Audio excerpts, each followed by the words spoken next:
Hey, I'm golf broadcaster Matt Adams. The updated and expanded second edition of my book, The Golf Round I'll Never Forget, Golf's Biggest Stars Recall Their Finest Moments, is now available. Readers can expect to march with Arnie's Army at the 1960 U.S. Open, relive Jack Nicklaus's remarkable 1986 Masters win, and be amazed by the Tiger Slam. The Golf Round I'll Never Forget, Golf's Biggest Stars Recall Their Finest Moments. Pick it up where fine books are sold, including BarnesandNoble.com and Amazon.com.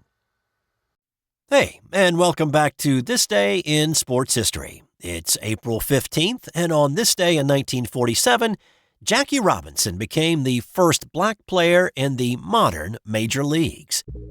The Brooklyn Dodgers were at home on opening day against the Boston Braves.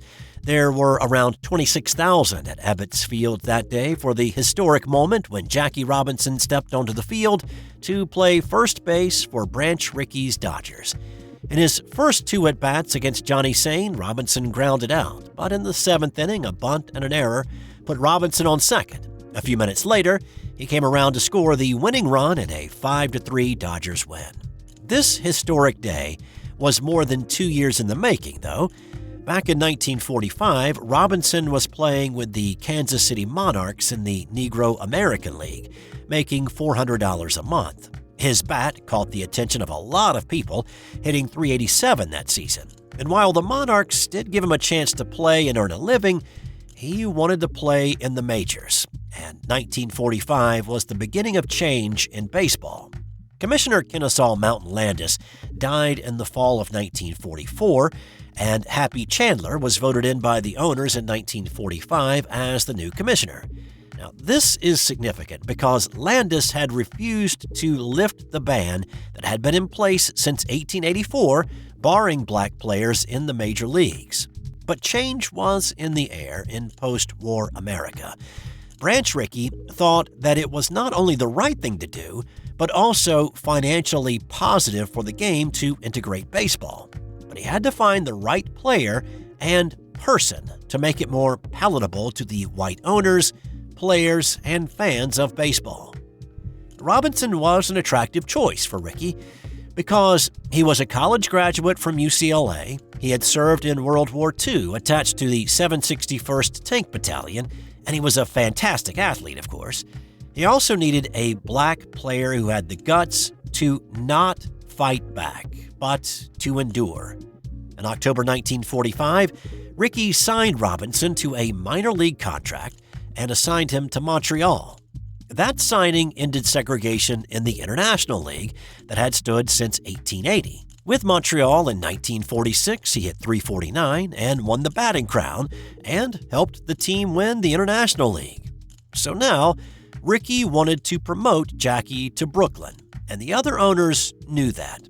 In a meeting at the Waldorf Astoria in New York in early 1947, baseball owners debated Rickey's plan to bring Robinson to the major leagues for more than 2 hours, and then they voted 15-1 against allowing him to play.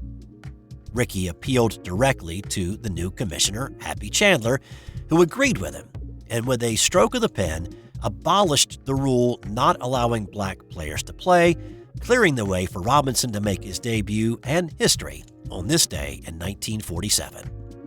So at the beginning, I said Robinson became the first player in the modern major leagues, and that's because back in the 1880s, there were a few black players who played for major league teams.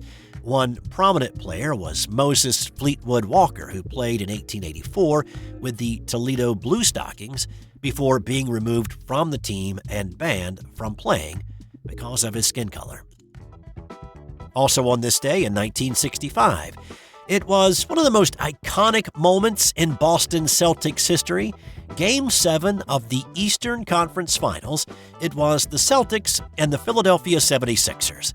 The series had seesawed back and forth, as did Game 7, and with 5 seconds left in this game, Boston led 110-109, but Philadelphia had the basketball, and they also had Wilt Chamberlain. Now, if they could score, they would snap the Celtics' championship streak. With the Sixers' Hal Greer set to trigger the inbounds pass, most likely to Chamberlain, here's legendary Celtics play-by-play man Johnny Most with one of the most famous calls in sports. Greer's putting the ball on a play. He gets it out deep, and Havlicek steals it over to Stan Jones. Havlicek stole the ball. It's all over. It's all over. Johnny Havlicek is being mobbed by the fans. It's all over. Johnny Havlicek stole the ball. After exuberant Boston fans stormed the court, Havlicek left the court shirtless after a few of them had peeled it off of him, and apparently was ripped into tiny souvenir shreds. Havlicek said he encountered fans around Boston who would pull out a small piece of fabric from his torn jersey they had acquired to show him. The Celtics moved on to the NBA Championship Series with the win against the Sixers, and they played the Los Angeles Lakers, winning that series in 5 games and extending their consecutive NBA title streak to 7. And in 2019, the Los Angeles Clippers pulled off the biggest comeback in NBA playoff history. It was Game 2 of the Western Conference first-round matchup with Golden State. Up 94-63 with about 7.5 minutes to play in the third quarter, the two-time defending champion Warriors looked like they would breeze to a 2-0 series lead.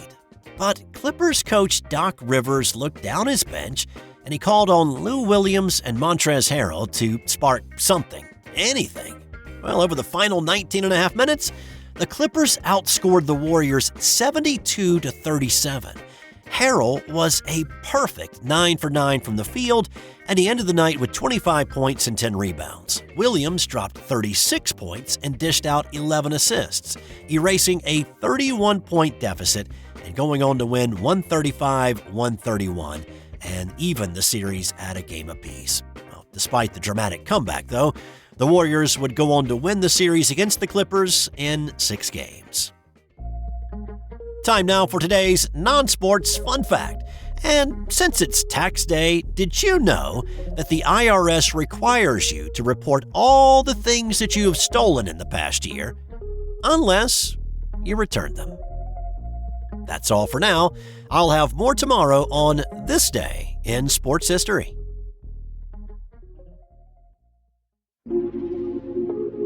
This has been an original Thrive Suite production. Hey there, sports history fan.